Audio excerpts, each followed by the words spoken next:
securing an agent is not something possible. People are telling differently. I think they are either a little bit too optimistic, or maybe they don't understand what we are talking about. This is not something that is really possible. The only way to have a very strong security guarantees to have dedicated hardware. And when it comes to your money, the incentives for the attacker are very high, so hardware would be part of the equation.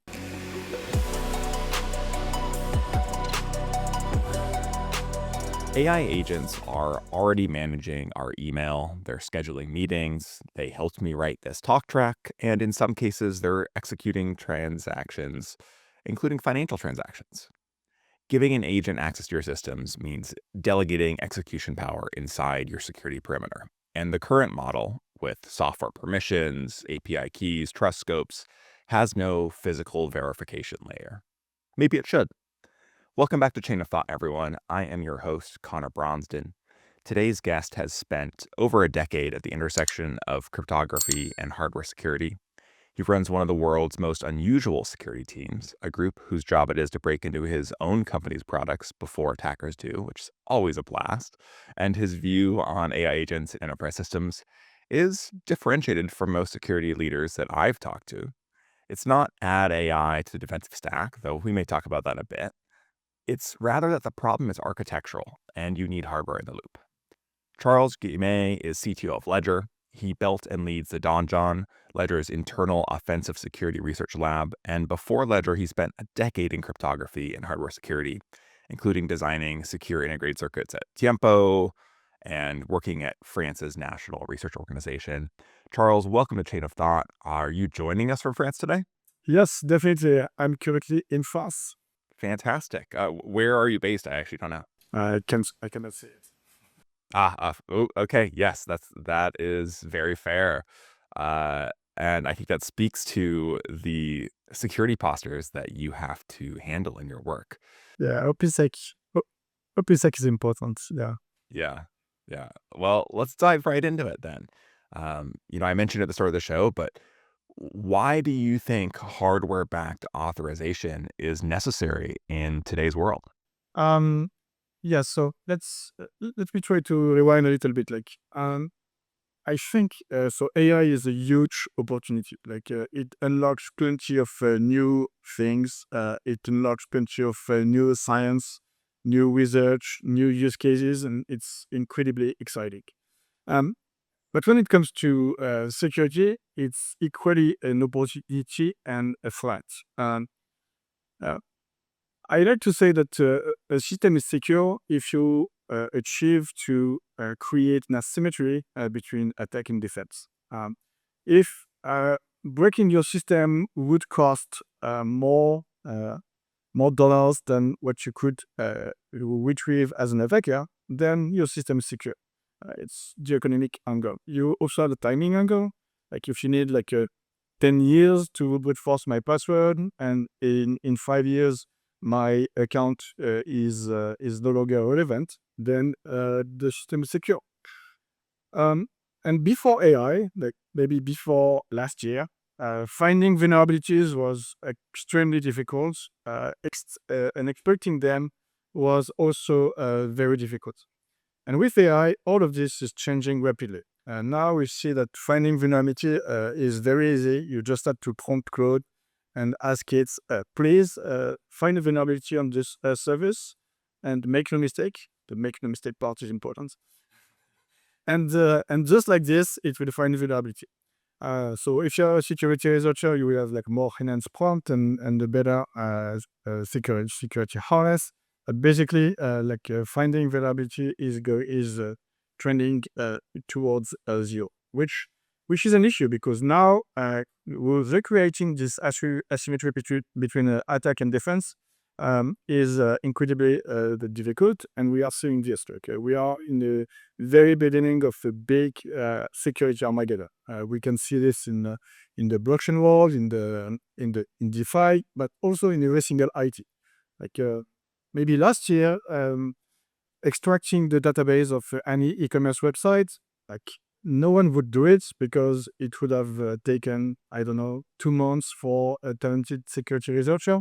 and at the end you would have sold the database for 5,000 on darknet, no one would do it. Now it costs zero, so people are doing it, and we can see that, and there are plenty of data leaks every day, unfortunately. So I would just want you to set the scene. Like, we are at the beginning of this very big security Armageddon, and recreating this asymmetry will be very difficult. When it comes to your question, definitely agents are very convenient. Like, you just prompt something very high level, you give high level targets, and then the agent will just figure out and execute what you just asked. But then you have like two main issues. The first one is the alignment problem. Like, how do you make sure that what you prompted actually matches with what the agent is executing? And this one is definitely not easy to solve, just because like the English language and the French language, and not a matter of the country, is ambiguous. So translating something ambiguous into something deterministic is difficult. Secondly, agents are not deterministic at all. There are plenty of heuristic, probability. So sometimes they will do exactly what you wanted. Sometimes something slightly different. So this is really the alignment problem. And the second one is a simple security problem.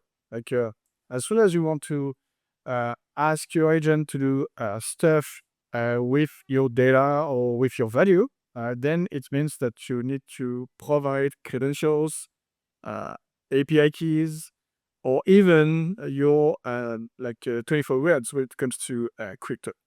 And by the way, I think really the crypto blockchain is the native rails for agents. Today, Visa, Mastercards are winning. In terms of volume, it's pretty clear, even if like stablecoin volume is increasing a lot. But the main reason why Visa and Mastercard are winning is just because they have the distribution, and also the UX is more convenient. But an agent doesn't care about the UX. An agent will optimize for speed, for cost, and for that, blockchain is definitely more efficient, faster, cheaper. You also have composability and so on. So there is no doubt that the agentic economy will be on blockchain rails.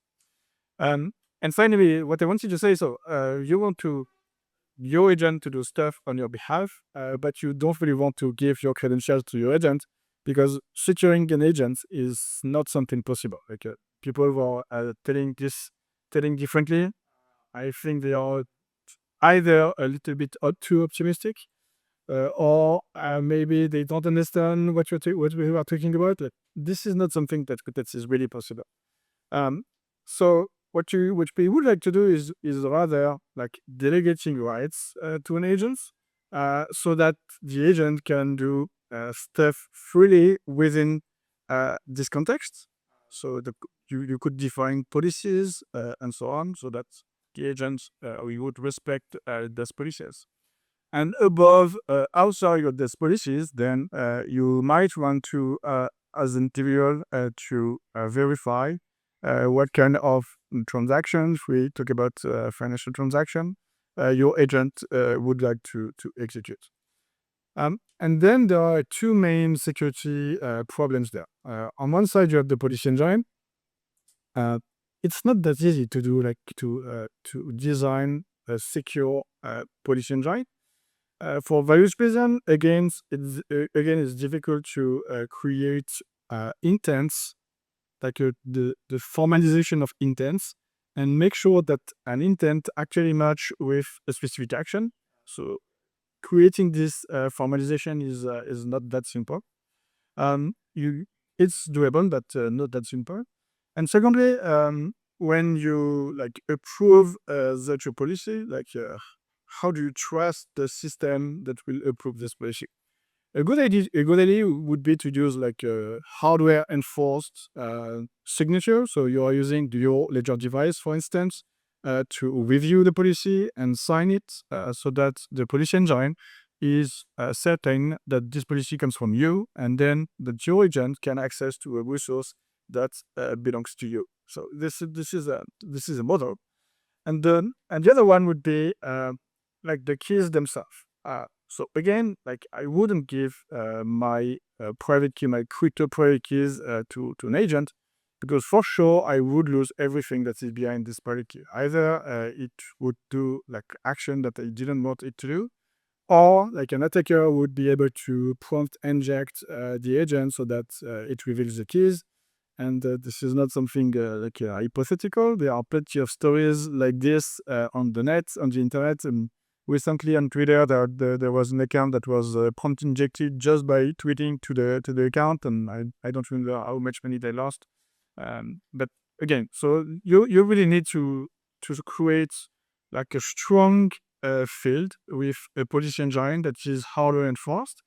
And when it comes to actually signing transaction, then you need an authority. For me, the good model is really this. So you create a formalization of intents and policy, and if you are if you're able to formally prove this thing, like this policy engine, I think it's clearly better. You also need guarantees that this policy engine is properly executed. So for that, you have like two main way to do that. Either you implement the policy engine inside the secure enclave, inside the niche system, a TEE. TEE is not that secure, but it's better than full software. Or you could even use like a zero knowledge proof to do that. Like zero knowledge proof is quite efficient to provide you integrity guarantee on the execution of something, and policy engine in particular.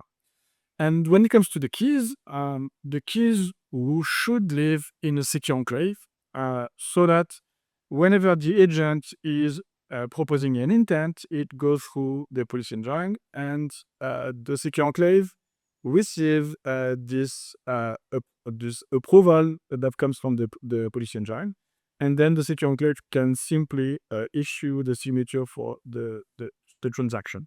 So here you have like a full end-to-end security design where you have like a strong guarantee in terms of alignment. You are sure that the agent is doing an action that is inside authorized action.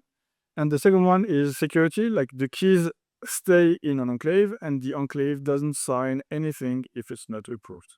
So this would be like the ideal design in such setup.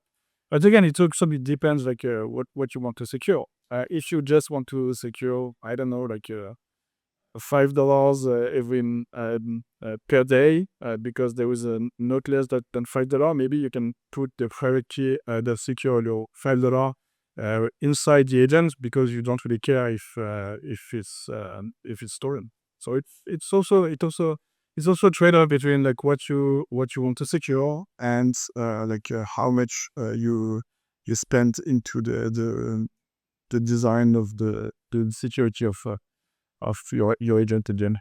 You brought up quite a few very interesting and I think important concepts here that we should drill down on a bit. So one is this idea of the change from developer experience to agent experience and how this enables new payment rails, particularly in the crypto space. To your point, one of the challenges for a lot of, call it like non-native economy approaches to exchanging economic value on the internet, it has been that the experience has been odd for folks. They're saying, oh, this isn't the MasterCard Visa experience I expect, as you put it.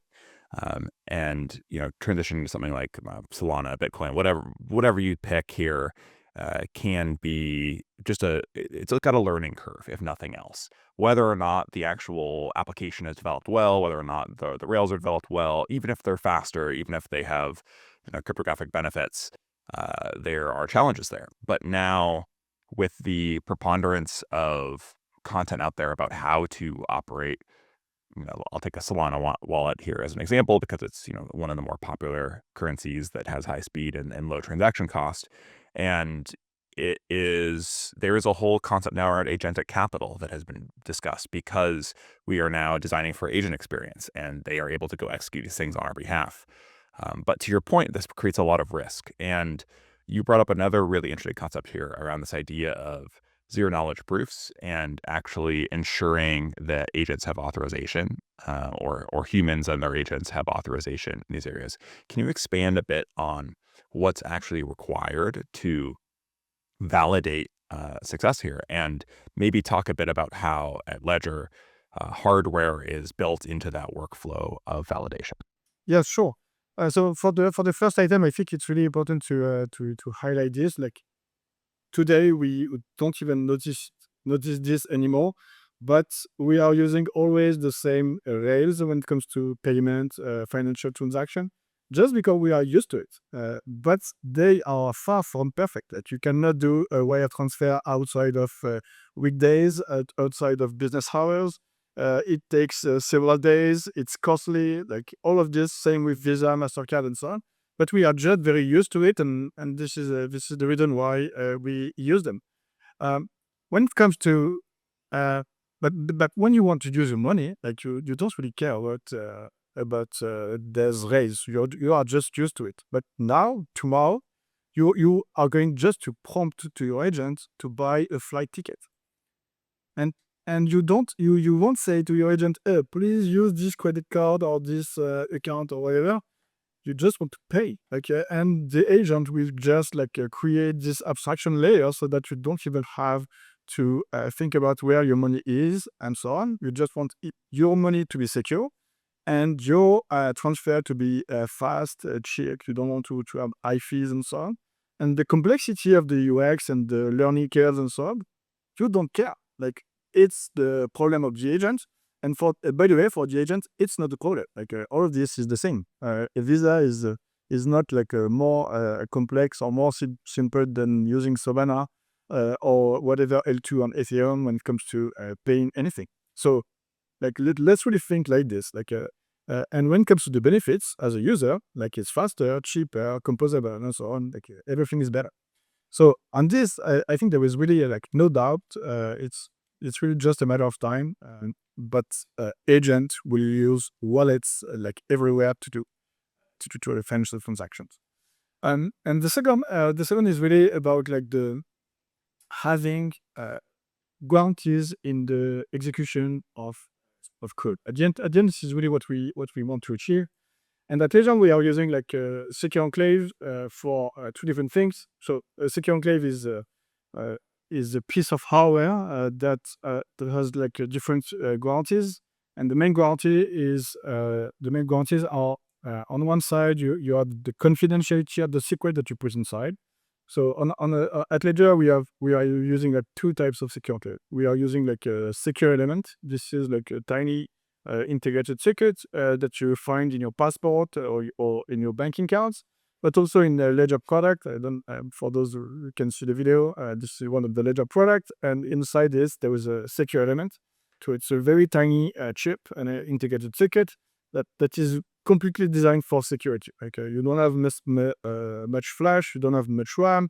You just have like strong security guarantee because the attack surface is very small, and also because it was designed for security. So we are using a secure element, and on the other side, we are using HSM. HSM stands for Hardware Security Module. So it's basically like a secure server that we are putting in some dedicated data center, and the same happens like a very small attack surface dedicated for security, and we are using both of them. And secure enclave, we are using them to have like two properties. The first one is the confidentiality of the secrets. So secrets are generated inside the enclave and they never leave the enclave. Like it's really it's an enclave. Like the secrets stay there. And even if you have like as an attacker, even if you have a physical access to the secure element or the HSM, it would be like incredibly difficult to extract the secret. So they are really designed for that. And secondly, like the cryptography is implemented inside the enclave so that as a user, as a developer, you don't have to ask the enclave the secret to compute cryptography. You just ask for cryptography services. Please assign this transaction. Please encrypt this message. Please. So this is really like the model. And the second property that we like with enclave is the fact that you have strong guarantee that the code that is executed inside the enclave has not been tampered with. And this This is quite important because in most attack vectors, the thing is you have like some program that runs on a machine, and quite often, very often, you have an attacker that has another process and try to change the way the main program is running, so that the program is doing like something else, and that's really how a hack works. When you are trying to access a database, what you're going to do is to talk with the backend and inject specific vectors so that the program that is managing the database behaves differently, and then as an attacker you can access the database. So this is really the idea, and the secure enclave is very good for that because it really prevents um, another program, an attacker to modify the execution of the program. So this is really the kind of guarantee you have. The program that is running inside a secure enclave, you have execution integrity guarantee that are given by Django. However, you can also use zero knowledge proof to do that. Zero knowledge proof is a very interesting cryptographic tools.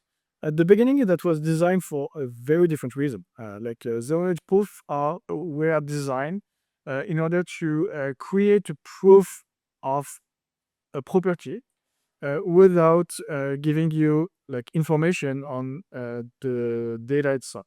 So let me give an example.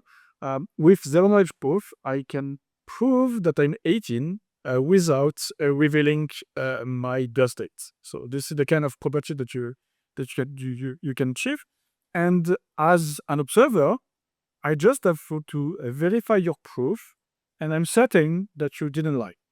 There are plenty of such examples. Like if, for instance, I would like to compare my salary with yours, but both of us don't want to share our salary. So what we can do is ask a prover to create a zero knowledge proof of this comparison. So this is really what zero knowledge proof are designed for. And the thing is, you have this like anonymity property, which is great, but you also have like trusted execution guarantee. For instance, the simple program I mentioned at the end is a program that's doing a comparison, but at the end the proof gives you a strong guarantee that this comparison was executed properly, like no one can lie. So that means that you could use zero knowledge proof to create some kind of virtual processor where the execution will be done with a proof. And at the end, as an observer, even if you don't really know what happened in the processor, but this is not the property that we are looking for. You don't really know what happened in the processor, but you have a strong guarantee that it happened properly. No program tried to inject anything inside in order to change the execution of the program. So this is really the property that is interesting in the zero knowledge proof. Today at Ledger, we don't really use zero knowledge proof directly. We are interacting with different blockchains that are using zero knowledge proof for different reasons. For both reasons I mentioned, sometimes it's for privacy, sometimes it's for compressing the states of the blockchain in order to have better scalability of the blockchain. So we are interacting with the zero knowledge proof, but we don't use zero knowledge proof at the device level yet. But this is an interesting area of research, and we have a couple of teams that are working on this. And for instance, for the design of the policy engine that I mentioned before, this could completely run inside a zero knowledge proof system, so that at the end you just have a proof that your agent is actually authorized under your policy sets to do this specific action. And you don't even have to verify all of this. You have just a proof. You give it to the resource that will sign the transaction. So this is a possible design that we are working on.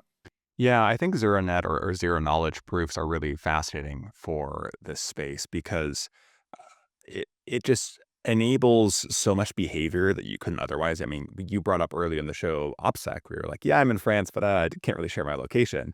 And I think it's interesting to think about these concepts and then apply them to the idea of this agentic economy, which I think most folks on the show are convinced we are heading into or are already starting to see. We're seeing agents rolled out around the world. People are using them all the time.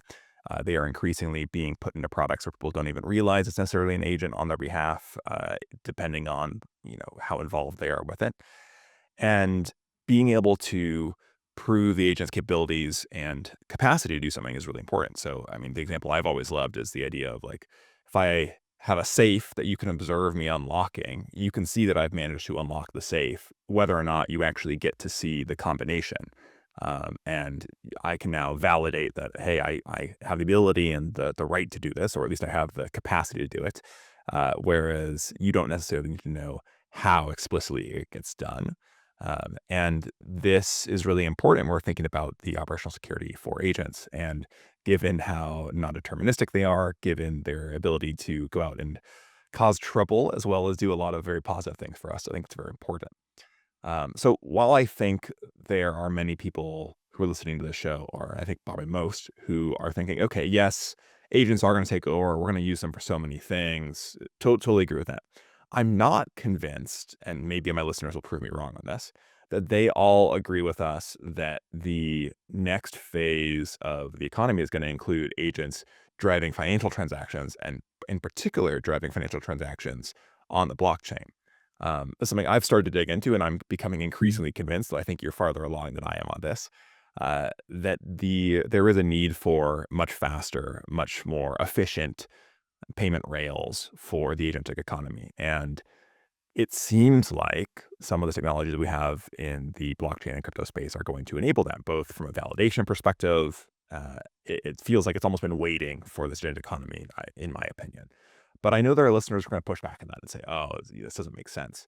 What would you say to folks who are in on AI and are saying, "Yes, agents are where we're going. We're building them. We're interested. We think this is happening," but aren't ready to take the next step and say, "Okay, financial transactions are going to be managed by agents too."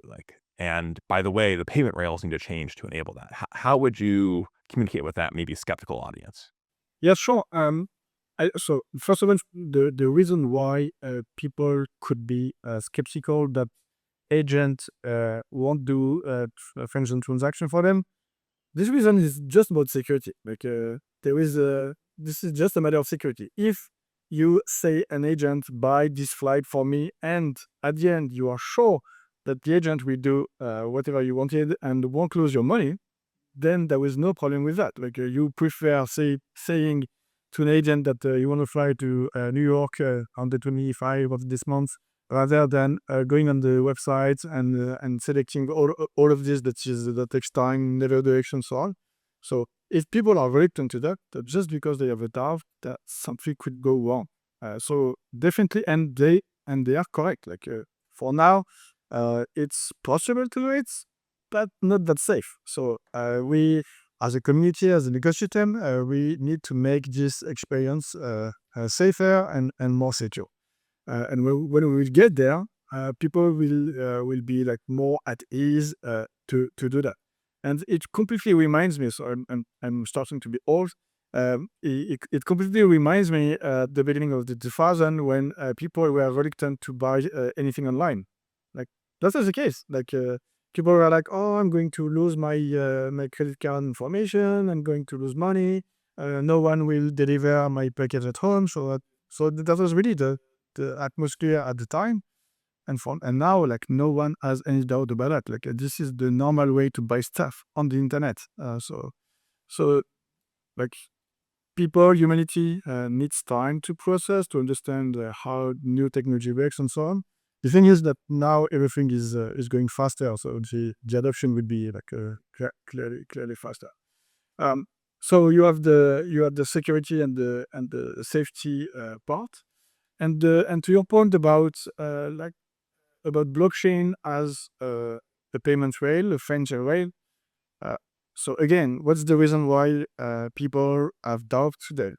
So either it's a matter of security, maybe, or it's more a problem of knowledge. Like they don't know how blockchain works, how a wallet works. There is some friction. What about the UX? Uh,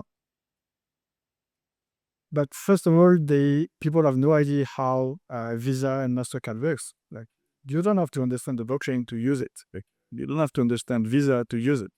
There is this first thing, and second, when it comes to the UX, which I think is the biggest issue today.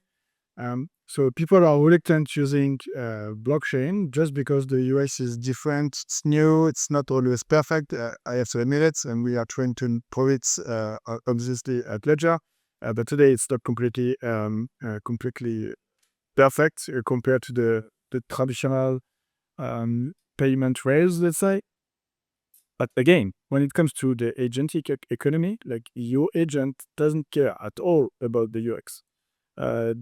Your agent will optimize for cost, and blockchain costs nothing. But you can send 1 million, 1 billion, whatever number of dollars you want everywhere around the world for less than a cent. This is something that's possible with blockchain, not in the future, like now. Like if you have 1 billion, you can send it to Mexico in less than a second for less than a cent. But to your point, the challenge has been, is that secure? Can we trust it?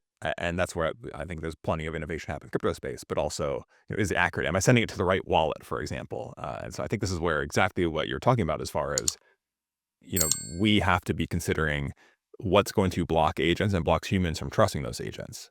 So I love that you're drilling in on that. Sorry to cut you off. No, this is a very, very fair summary. So we need to fix the safety and security problem so that as a human, you have like strong guarantees that your agent will do exactly what you want and not something slightly different. So this is the first thing, and for the rest, it's just a matter of adoption, and adoption will be very fast. And again, at some point, like human won't even know on which rails it happens, because by the way, there is no one blockchain. There are thousands of blockchains. Some blockchain are faster, some other are stronger, more secure. So again, this would be completely abstracted, and at the end, also there are questions of liquidity. Like for instance, you want to have you want to get yield on the dollars that you have on your wallets, and you don't know like where the best yield is. So maybe you can ask your agent to do like the best safe yield, and you want to get yield on 10,000, and this is your prompt. And as long as it's safe and secure to the transaction, like the agent will find that today on Arbitrum, the Morpho vault number 32 gives you 8.3% with limited risk, and that's it. You sign the transaction, and you don't have to care about it. Because today, if you want to have a yield on your money and your bank account, you have a big problem to understand like every single bond or steady. But people trust more because they are more used to it, and so yeah. So I really think it's a matter of changing the mindset, but also at the same time that making sure that we have safety and security in this process, which is not completely the case yet. We have to admit it. Yeah, you mentioned that you think this process is going to happen really fast, where we're just going to see this back end transition as agents go, oh, well, this is just more efficient for us. It's more useful. But there is this trust barrier, right? Which is why we're talking about security, why we're talking about safety. How do we solve this trust barrier? Is it just down to, oh, we have to redesign our security systems and add hardware in the mix with this hardware authorization? Or are there software security approaches that can get us most of the way there? When do folks need to take the leap to this deeper design? And how is that design going to actually enable this agentic capital explosion? Because I think there is some risk that, we are set up to have this explosion of new ways of paying, or at least ways of paying that have not been as popularized, where agents are now using all these payment rails, but there are too many security and trust concerns for that explosion to happen. So there's a blocker for at least quite a while until they figure that out. Um, so that's the reason why we created Ledger at the end, because we strongly believe that the only way to have a very strong security guarantees is to have like dedicated hardware. And it seems that we were right. The history gives us right, let's say.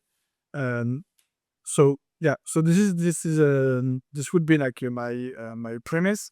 Uh, However, sometimes having something that is like fully software might be sufficient depending on the use case. So maybe you could give your agents direct access to, I don't know, your Instagram accounts. It depends on how important it is for you.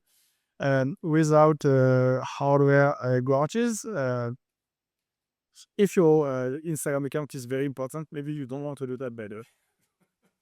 So it really depends, like the level of security that you expect, and depending on this, if you really don't want to lose access, you really don't want to lose credentials or money, then you would need at some point to have the hardware root of trust in the mix.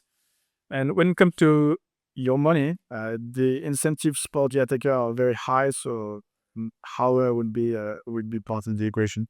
So I almost want to say that what you're doing by adding hardware into the authorization layer for this is injecting a determinism layer, because we've talked a bit about how agents are non-deterministic. That topic has been discussed ad nauseum, but they're capable of incredible things because they can do things we didn't expect, which is both great and something we need to govern and guardrail against.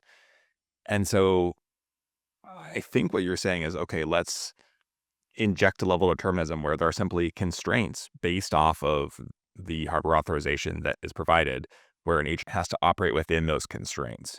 Because while we have implemented governance frameworks and observability and all these things, getting to the 100% accuracy that we would expect for large financial transactions, or let's say at least 99%, maybe 99s, it is truly impossible when you're looking at non-determinism if there is not some sort of hard barrier in place.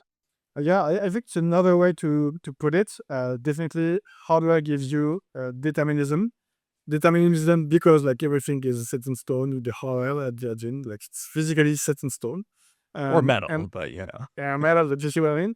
And the second one is the execution integrity guarantee that I was talking about before, that you can have with a secure enclave or with ZK. So that's also why I like ZK, because it provides like determinism plus execution integrity guarantee. But at the end, the hardware will stay necessary at least for secrets. So I think the counter argument some folks would use is that, oh, hardware is expensive, and wait a second, we're just talking about speed for agents, and now we're slowing things down by adding this additional layer. And in my head, it's like, okay, well, maybe that's reasonable for transactions that are a certain size initially, right? To your point, where it's like, oh, if it's $5 a day, do I care that much? Maybe not, depending on my level of risk factor or my level of care. But there is certainly like a minimal viable version of this too. How are your team at Ledger currently using hardware authorization internally? I think that could be informative to understand. Yes, it's a very good one. For instance, we are using internally Ledger devices when it comes to authenticate to critical system. So inside the Ledger device, so Ledger devices are very well known for storing and managing your crypto. But at the end, inside the device, there is an operating system that allows you to load different applications. And so Bitcoin, Ethereum, Solana are applications, but you also have non-crypto related application, such as passkeys, for instance, like a security key. It's the name of the application, and it implements passkey. So passkey is a standard that allows you to authenticate yourself, not using the password, which is always weak, but using the asymmetric cryptography. And so we are using internally hardware to do that. You can also use your hardware to sign your commit as a developer, for instance. And it's always a good idea if you want, because I was talking about the security problem that we have because of AI, and this problem is everywhere. We talk about vulnerability research. It's a big one, but also the integrity of your supply chain is a big one. How are you sure that the commit that was pushed on production comes from the developer we wanted to? And in order to do that, the way to ensure this is to sign commits, sign release.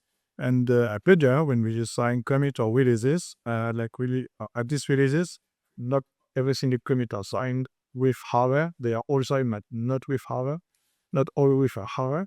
And when it comes to releasing a critical piece of software, we are using our devices internally to verify what we are signing when what we are going to push to production. And it's very important because otherwise, an attacker could, I don't know, pretend being Ledger and create a fake version of our firmware or our Ledger wallet or whatever. Even worse, an internal attacker could be hired, recruited by Ledger, and then try to do insider threats. And for this, we have columns internally, so that's to avoid that no one can push a release in production without the review of other people in the column. So we have different columns for the different things. And all of this is made at Ledger using our devices, our hardware devices, because this is the only way to have a high level of. Yeah, I think it's really interesting to think about in that scenario where, yes, you're still at risk for a bad actor within the company who gets access to hardware devices. But the point is they have to physically get access. It's a lot harder than having someone simply spin up a thousand or tens of thousands of AI agents to, go attack different areas. It makes it so things like the Mythos challenge that I think many of us are thinking about, as that has been uh, running around the security industry, are much more difficult. Where, okay, even if you string together some vulnerabilities, if there is a physical wall here, can you actually solve for it? And we're seeing these concepts before, right? Like we've talked about having multiple points of validation. There's a reason we have thumbprints or, face locks and these other types of validation that are trying to use your own physical attributes. Now, some of those are scammable in a variety of ways. They are a variety of ways harder or less hard to beat. But there are also this idea of physical pass keys that you're starting to see. Anyone who's using Google Password Manager is starting to see pass keys as an option to sign in. And obviously there's synced software pass keys you can use, and there's also hardware device bound pass keys. But can you talk a bit about really what makes the hardware authorization approach that Ledger is taking more secure, and why, I guess, maybe talk both about how it enables this deeper level of security and where you think people should be using it today? Because I want to kind of paint a picture for our listeners around, okay, as we make this transition into an agentic economy, if they have come along with us in this story and they're like, okay, I'm buying in, how should they be thinking about this today and what it enables for them? Okay, I'm going to try to answer this one, but it's not easy because there is no definitive answer to that. It's really a matter of understanding your threat model, your trust assumption, classifying data, classifying risks, and depending on all of this, then you will define different level of friction and security to secure the different assets. So that would be my answer. So to give a little bit of flavor to that, something that is a low value in terms of confidentiality, integrity, and so on, might be only secured by software and access control. Something that's starting to have more value you might want to use like a hardware with only hardware that can automatically sign, so that you have like keys, like HashiCorp Vault, for instance, like this kind of oracle that can sign data on your behalf, so that the keys are secure, but not the execution. So it's a little bit more secure. So it really depends on the use case. Where like the next level would be like this is something that is very important to lose the confidentiality or to lose the access to the specific data. Then you will need a secure hardware with a screen where you verify what you are doing. And the last one would be like the same thing, using hardware with secure display, but in multi signature setup. Like meaning that in order to sign the release of the firmware of Ledger devices, this is exactly what we are using. Like we are using devices with a screen where we can verify what we sign in a multi-sig setup. So meaning that we need to reach a quorum in order to sign the release of the firmware before putting it in production. So I try to take like 4 examples where you have like different level of security depending on the asset that you want to protect. But at the end, like this classification is very personal. This is my view on the classification of your assets. So maybe another CTO would see things differently, and same. And from the personal standpoint, I was talking about like Instagram, for instance, the access of my Instagram account. I don't have Instagram, but my Instagram account wouldn't be that important. So maybe I would only put like a strong password. We couldn't be that ugly because of imposter, like scammers and impersonation and so on. But still, but when it comes to I don't know, my crypto, then I would have like a music setup or kind of thing. But again, so to me, when it comes to my Twitter account, I have 2FA, and the second factor authentication is hardware. So again, like it really depends on the value that you put behind or to secure. Charles, I really appreciate you bearing with me because I know I've given you some very broad questions that you have answered extremely well. And I have to credit you. I had quite a few more specific ones in the talk track that we kind of talked through for the episode. But because you have brought up so many interesting, wide-ranging concepts, I think we have this fascinating, thought piece that is kind of formed within this around what does the agentic economy look like? Will it be on new payment rails? I think we both think probably yes, at least over time. And how will that structure look like? Because it's pretty clear to anyone who is dealing with AI and security today that yes, you can now patch vulnerabilities and catch them. But if a Mythos-like model or something stronger, it gets out into the wild and begins to go after folks, defenders are simply going to be overwhelmed. You can spin up more attackers. You can now find vulnerabilities that you wouldn't otherwise be able to find. You can now map them together in ways that give you access you shouldn't be able to have. And there is simply a larger attack surface growing that any team can watch for right now. There's a problem to be solved here. And the asymmetry I was talking about earlier doesn't exist anymore, because the counter argument could be, oh yes, like the different attackers have like LLM, but defense as well. Yeah, but that means there is no asymmetry anymore. That means there is symmetry, and the symmetry is not on the advantage of the defense, because the attacker has only to find one vulnerability, while the defense needs to be like 100% secure. It's very asymmetric to the advantage of the attacker. So this is really the new reality. Yeah, especially with the proliferation of deepfakes, whether it's on voice, video, text, there's just a scale and quality to that is making traditional verification approaches unreliable. Even if you have multi-factor authentication already, how long is that going to hold up in the face of the ever-expanding attack capacity? It's going to be a really interesting thing to watch, but it's also potentially very dangerous for us from a financial standpoint. We've talked a little bit on this show, not a ton, about the concept of scams for folks, whether it's like, it's very easy for someone to clone my voice, especially because there are so many podcast hours of me now out there. They can easily clone my voice. They can call my grandmother or my bank. They can use that. And the validation systems that we are trying to use to catch up to that are struggling. They'll all say, I invested in a great startup, Scam.ai, that's doing great work here. I mean, there's just so much out there. It's hard to stay on top of it. And I love that you are taking this unique and interesting approach to how to solve it. Charles, thank you so much for joining us today. It's been fantastic having this conversation. I'm hoping our listeners are going to have a ton of value and interest out of this.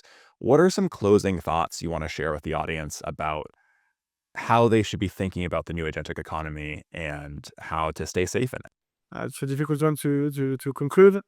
So we said plenty of like worrying things. I strongly think that we are entering into a difficult era where we will have a wave of security issues every day. I strongly think that it's going to be difficult, at least for the coming months and years. So that means that every company needs to raise the bar for security, and not only companies, but also individuals. Unfortunately, we will have to get better at security. Stop using the name of your cat as your main password for every single services that you are using. So use hardware, the second factor authentication when possible, and so on. So I cannot say it enough. But on a more positive note, because everyone is seeing the threat into AI. For me, AI is the most fascinating technology that we saw. I mean, my whole life. Like, it's really exciting what is possible with AI. There's plenty of job opportunities. All the progress that we made in research in only a few months with the last frontier model is already amazing. So I'm really excited to see what kind of innovation we would do with AI in the near future. So I'm really more excited by the opportunity that AI is providing rather than the issues that come with. And security is a big one, but still, like, let's see the positive side of things. Love it. And I highly recommend folks who enjoyed this episode to check out Ledger at ledger.com. And I would also recommend Charles' Twitter account. Charles has some really interesting content out there. He's rather popular, though he may not say it himself. And I believe that's at P3B7_, if you want to find him on X. And listeners, if you enjoyed this one, you should maybe subscribe to our newsletter at newsletter.chainofthought.show. There's a ton more great content from guests like Charles and maybe some interesting thought pieces around the agentic economy and what's to come. Follow us there. And of course, like, subscribe, rate, and review across every platform. We appreciate you so much. Charles, thank you so much for joining us. It's been fantastic having this conversation and really appreciate it. Thank you for having me.